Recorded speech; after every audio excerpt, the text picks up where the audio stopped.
morning, everyone, or hey, everyone.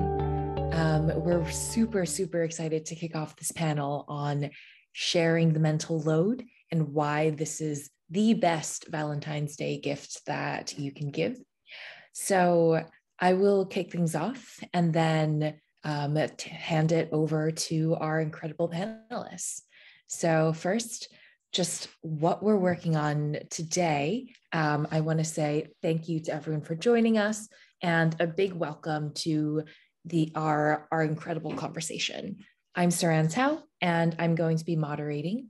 About me, I'm the co-founder CEO of MIRZA, and we're a new platform that integrates family financial planning with childcare funding. And our whole purpose is to build financial products that recognize caregiving and are made specific to families' needs. We're tackling the childcare crisis as a crucial part of the gender wage gap. So I'm joined by three incredible panelists today. Eve Rodsky, bestselling author and pioneer in creating tools for equity at home. Amy Henderson, who is an incredible movement builder, the CEO of TendLab, and a leading voice in creating caregiving cultures at work. Michael Perry, founder and CEO of Maple, a new startup and incredible platform that's giving families the tools that they actually need to be able to share the load. So before we jump into the conversation, let's do some quick further introductions. So say your name, your mission, and what does your family look like? So we'll start with Eve.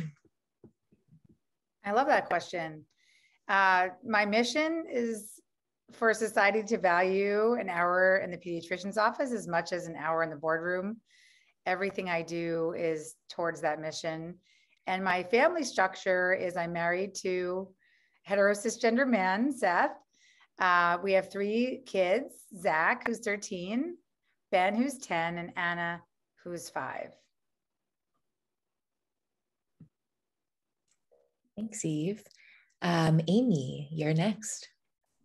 Hi, so my name is Amy Henderson, and I am the co-founder and CEO of a venture called TendLab. And our mission is to transform our cultural narrative about parenthood's impact on career performance.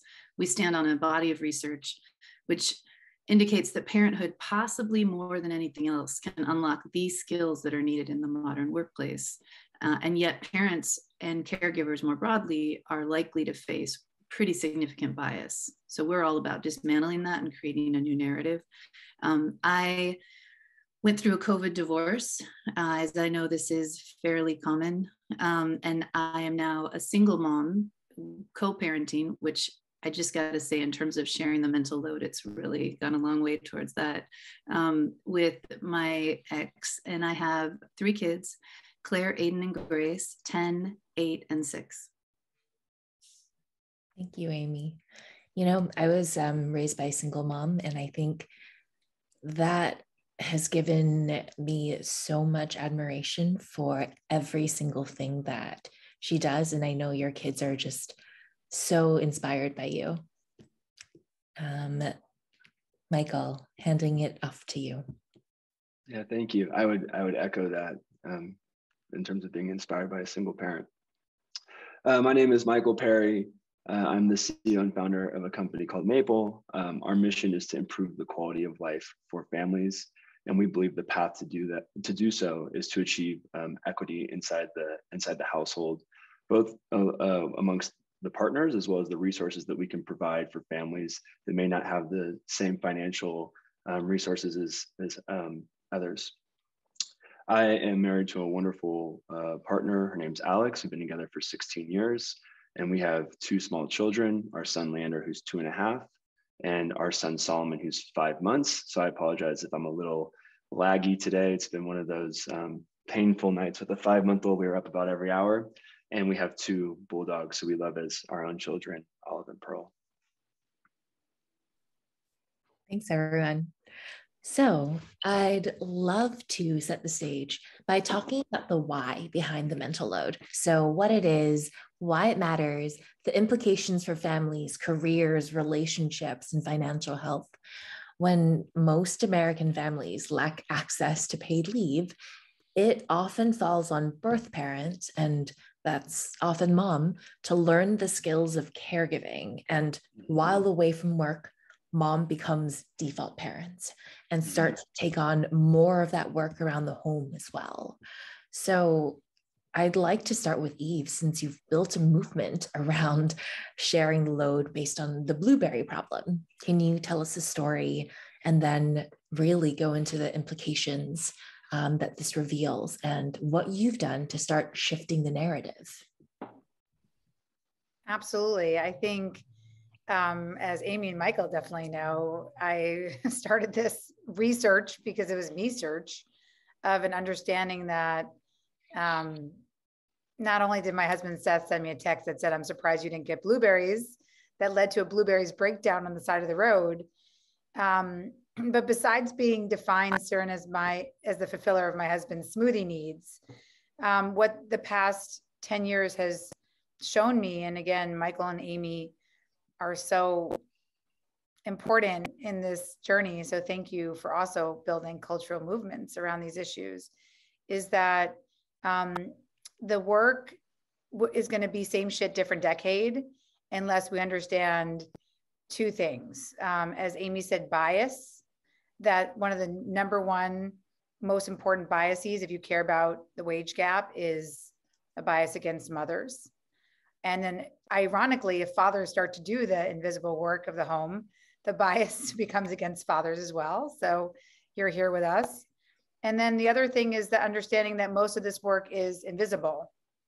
And the home can be really dangerous because you think you're fighting over the sponge in the sink, or who got up last, Michael, or who's the fulfiller of someone's smoothie needs. But really what's happening is we're fighting over the fact that we make assumptions and we don't talk about the home as our most important organization. And so what ends up happening is that bias and assumptions take the place of structured decision-making.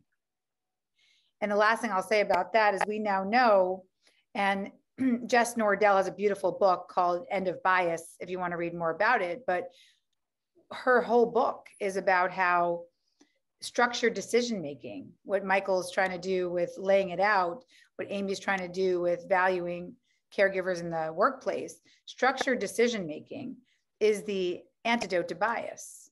And also, Saren, what you're doing with MIRZA, it is the only thing that matters. And the way you get to structured decision-making is by making the invisible visible. Yep. Thank you. It has been 2 years of living through a pandemic, which means not only are we seeing these headlines, we're also seeing in our day-to-day lives how our homes are running on invisible labor.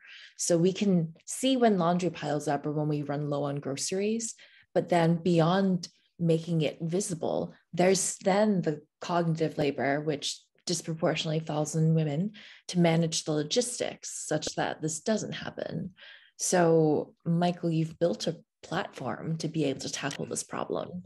And can you tell us more about the structured decision-making behind it and your vision on how technology can really change this? Yeah, thank you. Well, I think first, kind of taking a step backwards, at the time that pre-Maple, I was working at a company and I was traveling a lot, and I realized quite quickly I didn't really understand what was going on in my own home. I think, to Eve's point, your home is your most important office. It's your most important organization. And I felt incredibly out of touch with not knowing my son's doctor's name, not understanding appointments. And I had a very rude awakening in terms of like, how is this shit getting done? And without us ever even discussing it, my wife just took leadership on it. And that was a huge problem in itself. And so I, as just a technologist, started looking for tooling that I thought could help us, work as a team better. We have all this incredible technology, all this incredible tooling, all this investment that's been made to create better efficiency and workflows in our 9-to-5 jobs. And somehow the world has passed by and not made the investment to bring that kind of level of efficiency to our home. And all credit to Eve, as we all know, fair play. And the cards that she shaped was a catalyst in terms of having more eye-opening conversations. And we're a huge fan of her work at Maple. And so I decided to leave my career, which was in marketing technology. And that's where really my domain expertise was, to try to build software that allowed for people to not only unveil everything that's going on in your household and stay organized, but to allow for participation and conversation to take place so that we can try to, get past this chapter of 1950 and move closer to a 50-50 equity in the home. And we've been quite successful early on with that. We launched in September. We have over 12,000 people using the product. We have a big product coming out next month that we think is going to even be the most powerful way to co-manage the household together.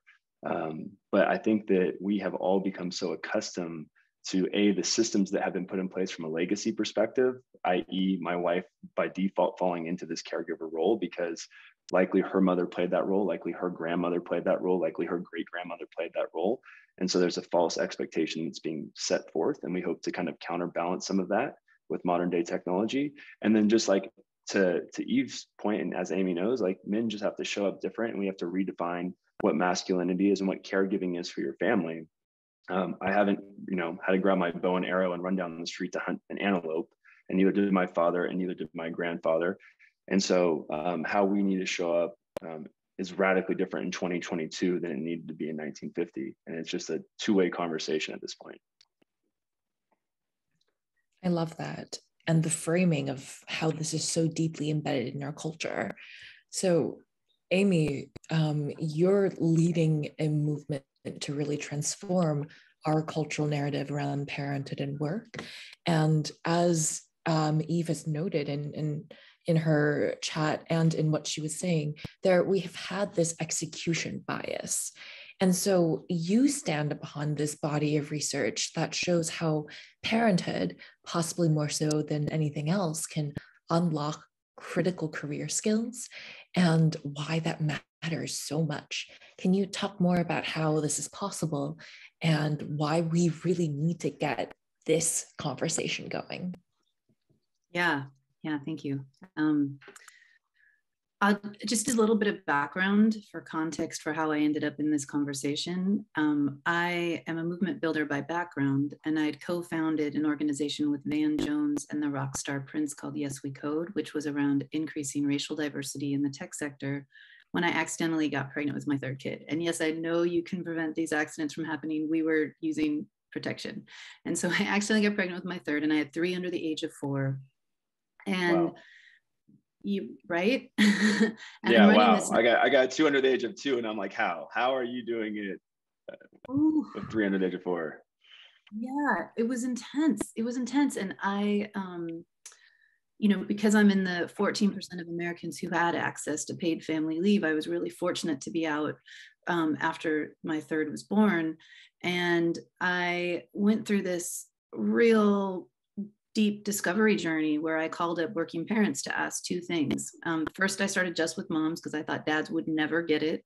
And thanks to a researcher that Eve and I both love, Dr. Ruth Feldman, a neuroscientist, I discovered that that's not true, that a dad's brain can transform as much as a biological breastfeeding birth mother. And in fact, by extension, it's likely that that's possible for all non-birth parents, regardless of gender, to the degree that they show up for the job. And that discovery really blew my mind. And I started interviewing dads too. And the 2 main things that happened in these interviews were, one, this question I came to with, do I feel like I'm staring down the barrel of a gun and like I'm going to fail no matter what I do because of me and my unique shortcomings and the bad decisions I've made? Or is it just this hard to be a working parent in the US? And I found that I interviewed over 237 working parents, and that every single person I interviewed felt like at some point they were failing. And they felt as though that shame and pain was unique to them. And so, and oftentimes many of these people were talking for the first time to me about this. This was pre-pandemic, before the curtain had been lifted on all of this.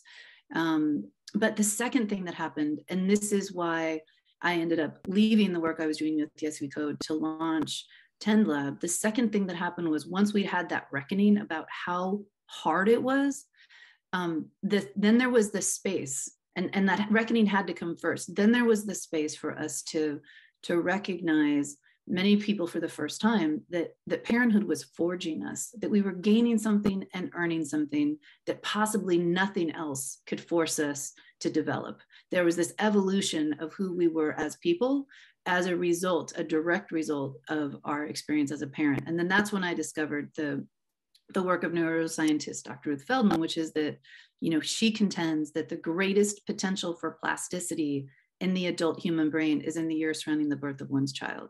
And if we are not resourcing, supporting, acknowledging, or even recognizing this period of extreme neurological transformation for birth mothers, birth parents, and all parents who show up for the job, then we're missing out on an incredible opportunity to help people evolve in the ways that are not only important, but critical for success in this workplace that we're evolving towards. And I can talk more about the specific skills that are unlocked, but the gist of it is that in this window of extreme neuroplasticity, if a parent gets the support they need, then they are likely to become a much more potent version of who they were before in all areas of their lives, particularly in their careers. That's so important. Amy, we'd love to hear more about the various ways this really fits in. And can you tell us more about how all this works? Yeah, sure. So when I coded the interviews with the data scientist, I found that more than 80% of the 237 parents I interviewed reported an increased capacity in the 5 following areas. So there was increased emotional intelligence, and some really great neuroscience research which backs that up. Increased courage, again, some really great research which backs that up, showing that we can't cut open the brains of humans to study them quite as easily as we can rodents, but we found that in rodents, having responsibility for, not even birthing, but having responsibility for at least one litter leads to reduced activity in the fear centers of our brain. So courage is something that parents reported and that is also validated through other research. Efficiency and productivity, again, in our research on mice, we found that mice who have at least one litter are up to 5 times more efficient at catching prey. And the engaged parents I spoke with had the similar awareness of like the ruthless prioritizing that occurs. Then there was, one of my favorites, and I think what is so critical for today's workplace is the capacity to collaborate. This capacity to work meaningfully well with others is possibly the most critical skill that we have the need to develop. And a lot of people struggle with that. And so anyways, these are the 5 capacities that parenthood, possibly more than anything else, is likely to unlock. And my first co-founder, Janet Van Hise, she was the original VP of HR and D&I at Twitter. And when I sat down with her and told her all these capacities, she dropped her fork on her plate and she said, Amy, I don't even want to tell you how much money we spend training our leaders to develop these skills. And you're telling me parenthood can do that innately? And I said, yes, but only if you get support, because in the absence of that support, a parent's capacity to function is actually likely to degrade. And I want to just make another point, which I think is critically important, which is that back when I was running Yes We Code and I was either pregnant or breastfeeding or both, for much of the time I was running that organization, I was schlepping around the country talking about racial diversity in tech. And I could see, because I had these babies with me, people talking to me about the impact of caregiving on their ability to succeed and thrive in their careers. And I think what we now know because of the pandemic is that people of color, women, and actually LGBTQ folks are most likely to be disproportionately impacted by caregiving responsibilities. And so if your DEI strategy doesn't include caregivers, it's not comprehensive, it's not holistic, it's not intersectional, and it's not going to work. I think we all need to just take a moment and just acknowledge what you said there, that if we're not acknowledging caregivers, we're not actually working towards equity, and care is fundamentally social justice. So thank you for walking through all of this, Amy. Where we've really been kind of talking through the ways that care, home and care and work really interact. And there are folks now there's been a movement on LinkedIn to put parenthood on your LinkedIn resume, and ways that we can really start to shift the conversation. And what we found really interesting in your work, Eve, is also how you've started to also integrate the work-related skills into the home sphere. It's all just helping us understand these aren't separate spheres. We're the same people in these various different environments, and all of those skills and learnings are valuable and transferable. So Eve, you've spoken about the operations and ownership and how that really helps us succeed at home. So can you talk us through how you incorporated those skills and processes into Fair Play? Well, it's a great question. I just do want to also acknowledge that income inequality is another social justice lever, because we actually cannot exist as a society anymore with one income. We just, we need women's monetary support of the household. And so then it becomes even worse. That's why I actually think now 2022 may be worse. I would never want to go back to the 1950s, but I think there's so many different factors that make it worse as we have growing income inequality, because we can't leave the workforce as easily. That's not an option. And so then we just have all of this extra burdens on us. So two things I'll say about that. One, I want to talk about what I saw practically, which I thought needed to be addressed. But before that, I think the thing that was most shocking to me was the time bias, this time discrepancy. And I talk about it a lot as women, our time is seen as sand, as if it's infinite, and men's time is seen as if it's finite, like diamonds. And all you have to do is call 50 schools like I did for Fair Play and ask, why do you call women? To get answers that range from, well, we would never bother men, to they wouldn't pick up the phone, to, well, if they did, they would just call their wives. It was really bad. And again, that's the opposite of structured decision-making. That's just assumptions. And schools do it. Everybody around us does it. So even as we fight for this equity, we have to recognize that if we have equity in the home, it's not going to be easy, because everybody around you is going to conspire against that equity, including your mother-in-law, maybe, and your schools and your communities. So that's why we all have to do this together, because it's a bigger. But I will say, just practically, what was interesting about Fair Play was that it started like any other type A project. It started as a list. It was a should I do spreadsheet that had 98 tabs that was sourced over 9 months, ended up with 2,000 items of invisible work in it. But what was fascinating about trying to get data on the should I do spreadsheet, which had everything, which is now the Fair Play cards, medical and healthy living, middle of the night comfort that Michael was just talking about, and on, was that when I started to ask people and had this realization that your home is your most important organization, and we could use organizational management principles in the home, I wanted to understand the way I would with my clients, because I work for organizations like the HBO show Succession. You should all feel bad for me, because those clients are really hard. But in the family foundation, family business structure, we learn a lot about how organizations basically manage with this other layer. So what I mean by that is, when I started my research by asking about the should I do spreadsheet of couples. And I started with hetero cisgender couples, because I know that's where the opposite of structured decision-making happens. That's where the assumptions come in. And so I asked, like, who's in charge of middle of the night comfort? And then I would hear, we both are. Who's in charge of marriage and romance? We both are. Who's in charge of meals? We both are. Who's in charge of magical beings, being the tooth fairy? We both are. Who's in charge of informal education?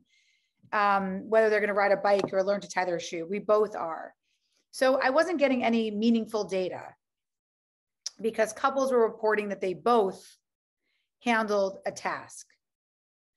So I had to then ask and break through the both bias, which is a strange reporting that actually doesn't get us anywhere, to how did mustard get in your refrigerator? And then that question in 17 countries actually got me to the problem, which was that women were reporting the noticing.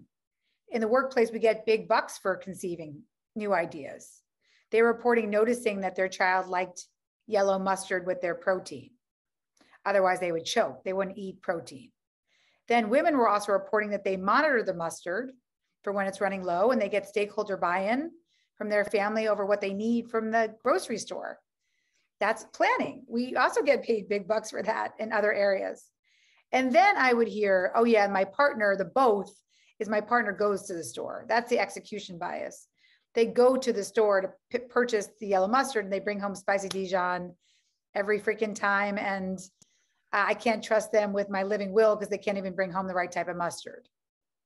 So once I realized that that was actually a pretty solvable organizational failure, when one person is holding conception and planning and the other person's executing on that person's vision, that's actually a lack of psychological safety in the workplace. And also, it's the opposite of what we teach our kids, which is executive function is doing something from start to finish. So what I realized was actually wasn't that hard. Assuming we can get rid of all of the bias around this, the idea of organizational ownership mindset of holding a task from start to finish is actually not, it's not rocket science. But it took a long time to break through that both bias to understand what was happening beneath it. And what's happening beneath it is that the conception, planning, and execution need to stay together. They need to stay together for things to change. Thank you, Eve. The ownership that conception, planning, and execution really all come together in a way that it is exactly those same kinds of skills that we can bring from the workplace and treat and use in our most valuable organization at home. So I had noted that we have a pretty incredible question from the audience that I would love Amy to address.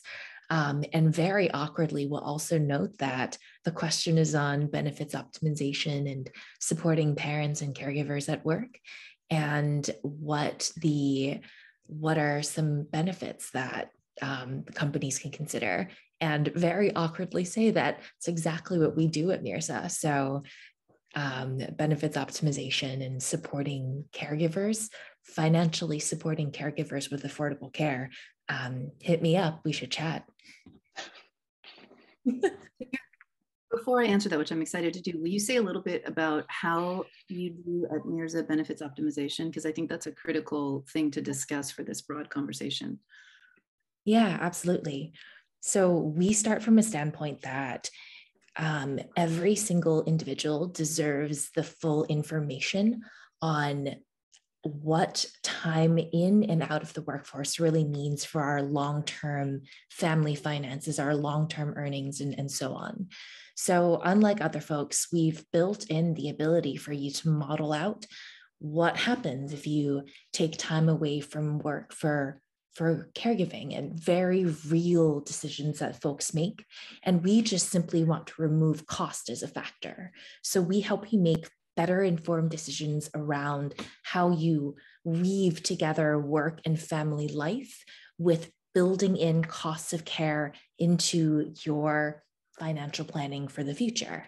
And that helps us actually help you and helps us in our technology give you the information around how to better utilize the benefits your employer is already providing, the micro ways that the existing benefit structure is able to help you reduce costs and move money around in a way that we wish everyone had access to, in that information that we wish everyone had access to. And we build in the ability for you to be able to spread out care costs better. So it's at no cost to employees, but just making sure that we can remove cost of care as a factor, and people have the full information on how to take control of your finances instead of vice versa.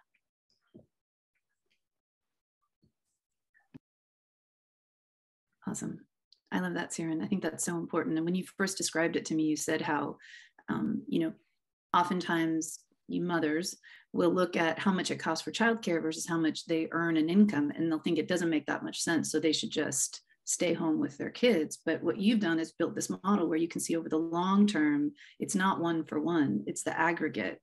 And so really making that informed decision in the moment so that we can think about what's best long-term for everybody. I think that helps take a lot of the guilt that we as moms experience out of the equation so that we can remain in the game. So thank you for that. Yeah, absolutely. Yeah. So just in terms of what can you do, there was a note about a person who's just formed an ERG within their company, and they're thinking about benefits optimization and building a community. I think that's critically important to, be really thoughtful about your benefits. There's some great research that most benefits are not appropriate, underutilized. People have them, but they don't use them. So that's, critical, get the right ones in place. And then in terms of building community, that's also critically important. As Eve and I both know, because we both played a big role in forming communities, having a community of peers is critically important for your success in life, and in your organization, absolutely. If you were to ask what else you should do in addition to those things, I would say, to go back to what Eve was talking about, changing the systems in any organization, and Michael talking about changing the systems at home. We have these archaic systems in the workplace. And if you really want to meaningfully disrupt the system that's in place, you've got to get buy-in from your senior leadership, which it sounds like you are.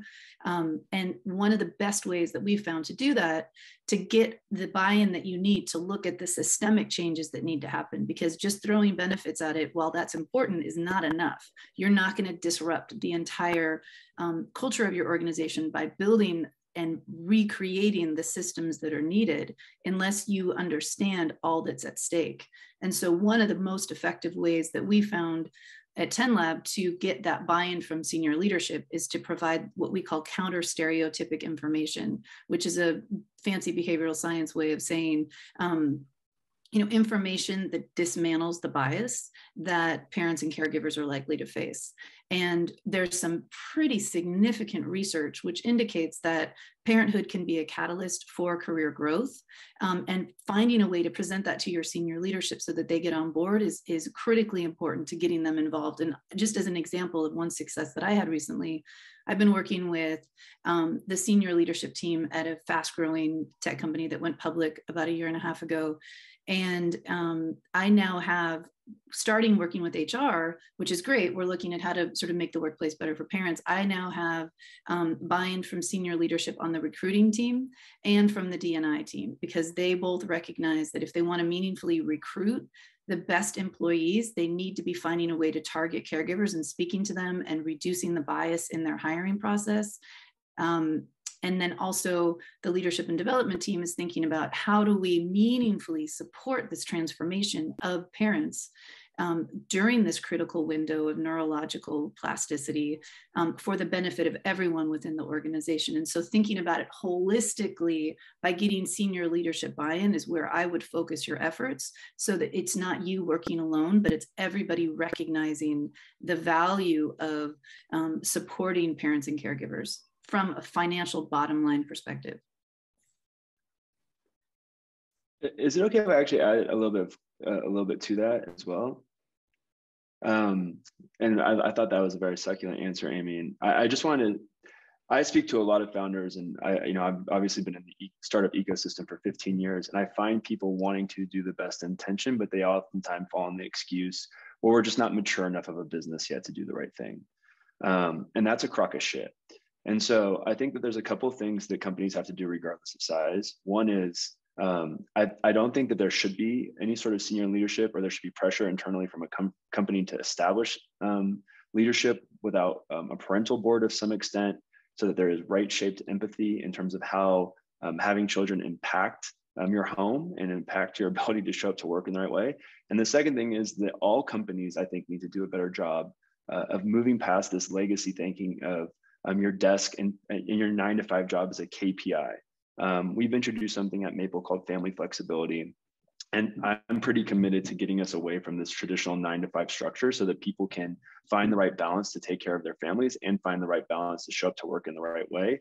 And so, again, I think what a lot of the connective tissue between what Amy's trying to accomplish, what Maple's trying to accomplish, what Eve has led the way on inspiring a lot of people to create change on, is that there's lots of layers to these systems that are incredibly broken, and they're incredibly outdated, and everything needs to be revisited and everything needs to be relooked at again from Monday through Friday jobs, 9 to 5 jobs, parental leave being equal for man and woman, or a person who identifies as mom, person who identifies as dad. And it has to start at home, start at the workplace, and start at the governmental level to change all these systems, probably for the remainder of our life in terms of our commitment to this body of work.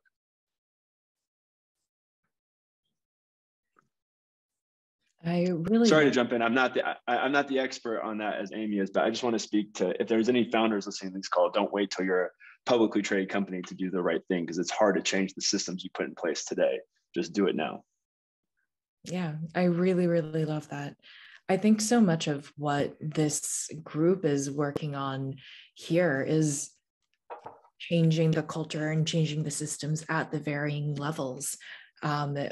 Starting with your work, Michael and Eve, in the home, and then some of ours, Amy, in the workplace, and then Eve, I know you have some, Eve and Amy are both have their sights on some of the government structures. So there is a lot that this group is trying to do. So I would love to shift us to talking about some of the real strategic stuff that people can take away from this panel for themselves at home. So after having had conversations with your partner, what have been the biggest realizations for you, or with your co-parent? What benefits have you really seen in your family with sharing the mental load, and your successes and failures in doing so?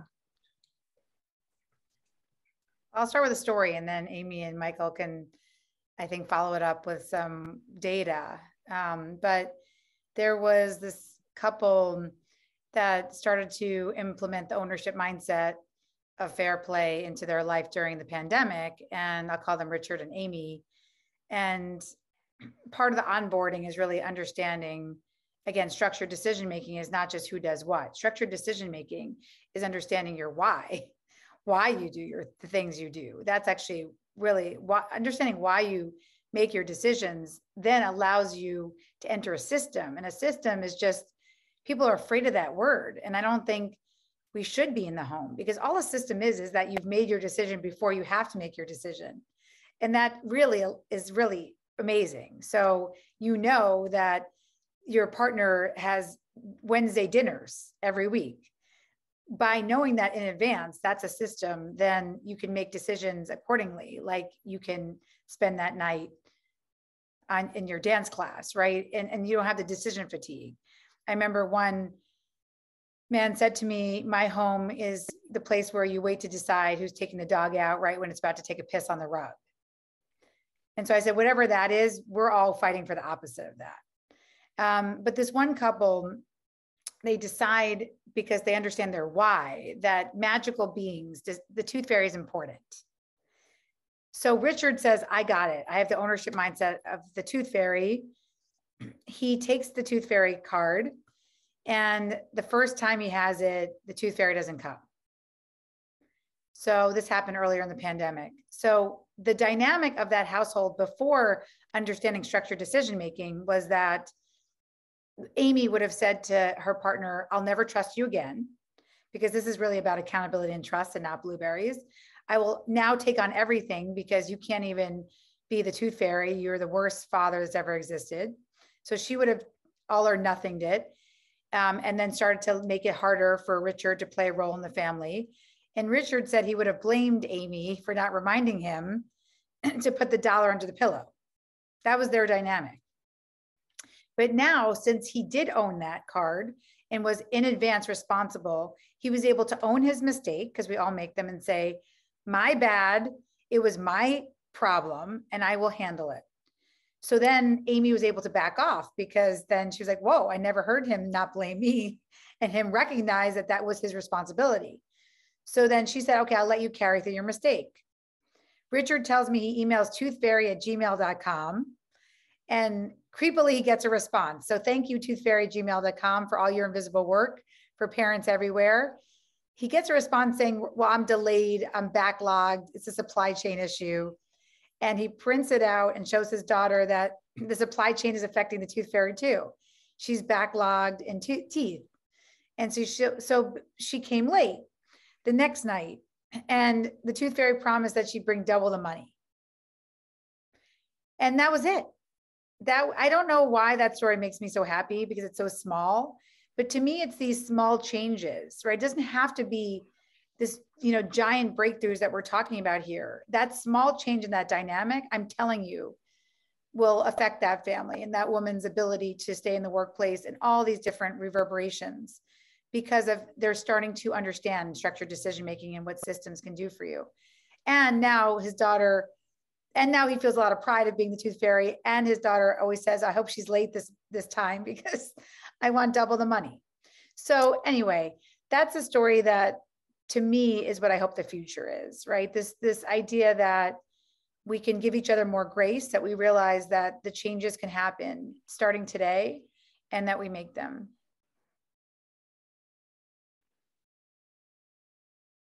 By the way, not all heroes wear capes. We got to find out who owns that email address, and like, oh my God, that's like the real quiet hero. That's amazing. I'm gonna find it out, and then the three of us, we need to just like send her something, or totally. him. I'm assuming it's a woman. Or him. See, look at that. Or they. That's my bias. My bias is that somebody doing the emotional labor there would be a woman, and I'm probably right, but still, I don't want to include that bias here. Totally. I guess since I was talking, I'll just jump in. I think that there was a really eye-opening experience for me when I had my first son, and my wife was referred to the caregiver in the hospital, and I was referred to as the guest. And I thought, guest? Like, this is my son. I'm his father. Why? And the nurses would come in and the doctors would come in, and I sat silent while they supported her and coached her and prepared her for going home and taking care of our children. And it set this tone that so many things are broken. I would encourage everyone to just Google bathing a small child. All the marketing material is a woman bathing a child. There's so many websites that I go to now because I'm more aware than ever that the customer that they're targeting is mom. And so dad has gotten an easy get out of jail free card because the world at large is setting mom up for failure. I think what has motivated me to get into this work and where I hope the future is going is a father of two boys, is that my wife, and we are in a heterosexual relationship, is the co-founder of my life. We do everything together. We raise our children together. We have created a home together. She's not an employee of mine that I get upset with when something is going wrong. We're a team trying to figure it out together. And I just can only hope in my heart that by way of leading from an example as a good man, that my sons recognize that they need to show up a little bit differently in the world for their life partners, whether that's a woman or a man, and that they need to not have this false expectation of who's going to, I'll never forget my first conversation with Eve because she told me the story of the mustard, and I literally hung up and said, fuck, because my wife orders the mustard and the toilet paper and figures out how, and here I am building software to try to establish equity in the home, and I'm failing. So I'm a work in progress. I'm just trying to be better teammate, better partner. And I think that we have a very long way to go. And I'm very thankful that I've been able to join this conversation today because of the work that everyone's doing. But my greatest hope is that I can at least get it right for the next generation behind me of men and change their thinking about what showing up and caregiving at the home looks like. Thank you for that, Michael. May it be so. I'll share a story just because we're talking about the home front. So the reason that I started interviewing dads actually when I was launching TendLab is because I had learned about this research that Dr. Feldman had done, which is that a dad's brain can change as much as a biological breastfeeding birth mother. And by extension, that's true for all parents of all genders. And when I discovered that, I had a conversation with my then husband and I said, hey, look, do you feel as though, you're empowered to show up for parenting to the same degree I am? And he said, no. He goes, you didn't even let me hold our first kid until she was 6 months old. And it's true. I really did think that he was not as capable as me. And I discovered this research when our third child was 6 months old. And I said, well, look, as an example, I do think you're incompetent because when she cries at night, you snore through it. You just snore your ass off the whole night through. And he was like, well, wake me up. And so I did. I started waking him up when as a mom, I had always been a deep sleeper until I had kids. And then I had kids, and she would start to shuffle like she was going to cry. And I would be sitting alert, awake in bed, right? Michael, do you know what I'm talking about here? Yeah, I do. Yeah, 100%. Right now I'm living it. Yep. Right. So I started waking him at night when she woke up, and she was 6 months, so she could go longer without breast milk. And so he started going to her at night and tending to her. And we found that she went to sleep faster and she stayed asleep longer when he was the one that tended to her. And we were about 3 months into this experiment when the next morning he said, "Hey, how come you didn't wake me up?" And I said, "What are you talking about?" He had woken up and I hadn't. And he'd gone to take care of her. And so that's when I started interviewing dads, when I was like, all right, this is possible. If this can happen here, this can happen anywhere. And right. I can say in terms of my home, you know, it became too much for me to fight it in my work and to fight it in my home, you know, to advocate for the equality of it and the need to do all the invisible labor. And so certainly during COVID, that system broke for me. It was like, I don't have it in me to educate here on a minute to minute daily level. And so we separated. And now I actually have what feels like a much more equal co-parent. And just as an example, you know, each week we alternate our schedule. And so each week the kids get sent home with this packet of homework that we need to review and then write notes on to the teacher and to our children.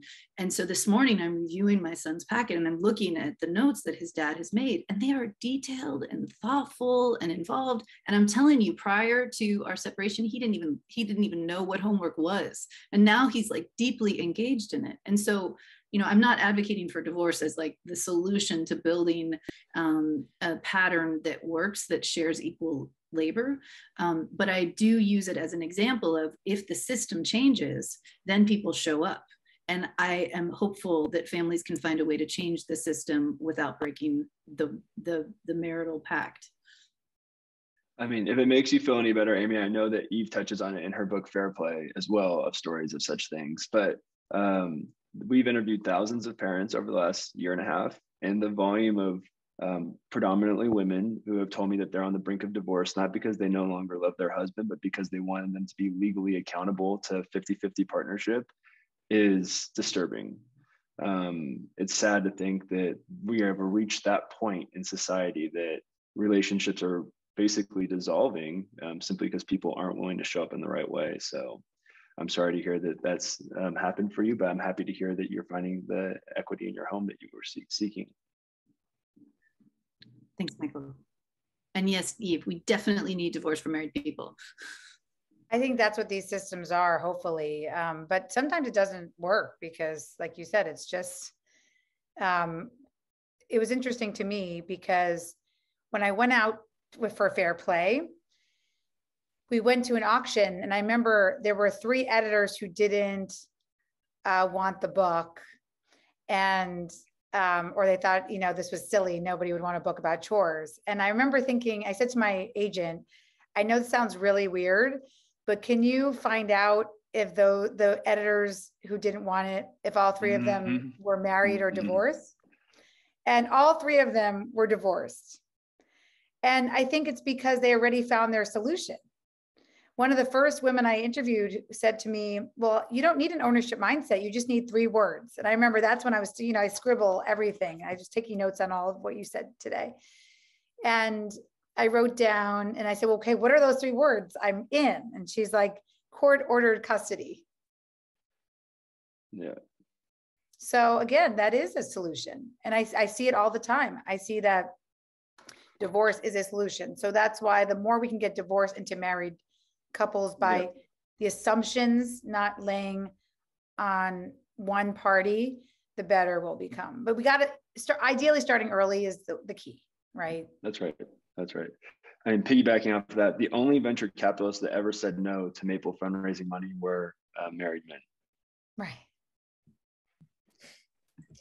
So before we get a lot of folks blaming us for their divorce, I'm sure there's some folks who are in this webinar and want some advice for how to start having these conversations, and saw that Kate has messaged about sharing a recording and transcript, we absolutely will share.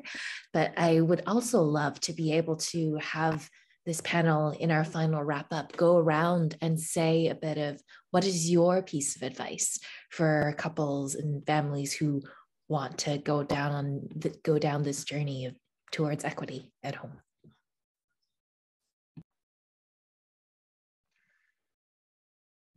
I don't know who wants to start. I guess I'll start. One is I think there's lots of great resources out there because again, a while back, Eve did pave the way with her book, Fair Play, which I strongly encourage people to read. I've read it. My wife has read it.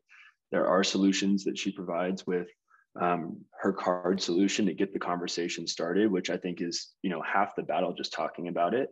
There's a lot of technology solutions out there on the rise, Maple being one of them. I'm not going to overly plug my own company, but there's ways of getting organized as a family. And just again, for me, even with my own product, which has been eye-opening, is just like seeing so much that my wife does and being like, how do you survive the day? Like, this is insane.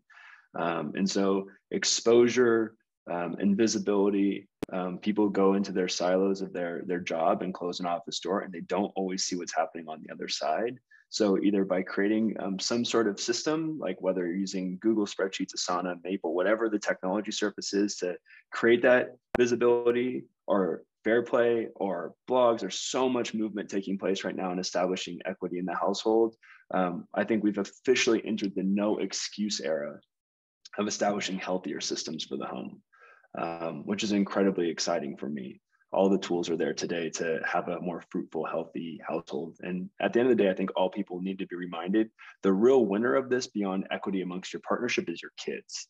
Because when you're showing up happier in your relationship and your spouse feels supported and everyone feels good about how the household is coming together, your kids feel that. And your kids also feel when, I know I felt it as a child with my mom doing everything. And so at bare minimum, people should be doing it for that. I'll just sandwich on to what Michael said, because systems is the meat, but there are breads. And I'd say the breads are boundaries and communication.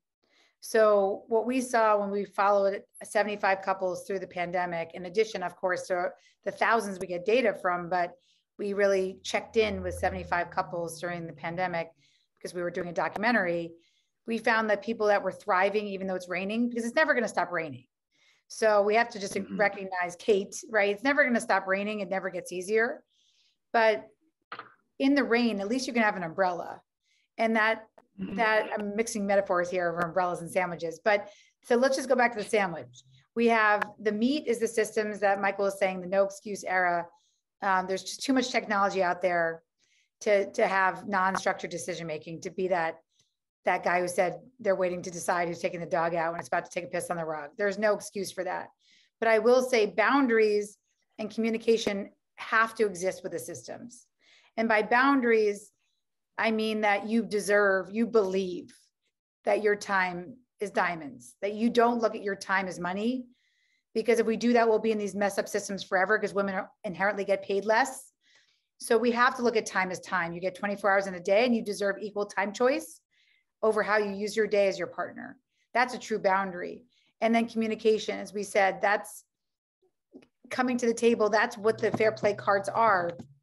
It's just a tool to get you talking, because so many of the people I interviewed said, we don't communicate about domestic life because it's too triggering.